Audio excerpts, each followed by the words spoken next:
All right, Boardwalk Empire, Season 1, Episode 2, titled The Ivory Tower. Kind of like a symbolism what this episode's about. What this episode really is about keeping your idealisms, trying to keep your idealisms intact. So we're really learning the Margaret character, who becomes one of the fascinating figures on the show, is that she's a pure soul, and how she sees the world compared to everybody else sees the world. And it's also James's kind of journey about realizing that the world of the criminal world is really not that easy, and there really are no friends.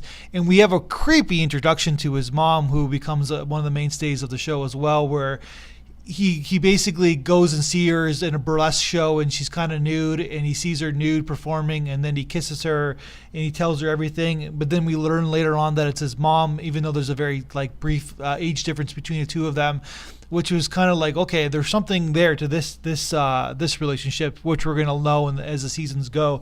Okay, we also got Al Capone, who is one of the real life characters. Basically, what I was talking before in the first review, is that you got, what makes it so much fun is that you got real life mixed with fiction, so you can go back, and especially on the internet, and study these guys. But everybody kind of knows Al Capone, but we don't know in the light of an up and comer and kind of a man who's trying to find his personality in order for him to be the successful criminal that he becomes.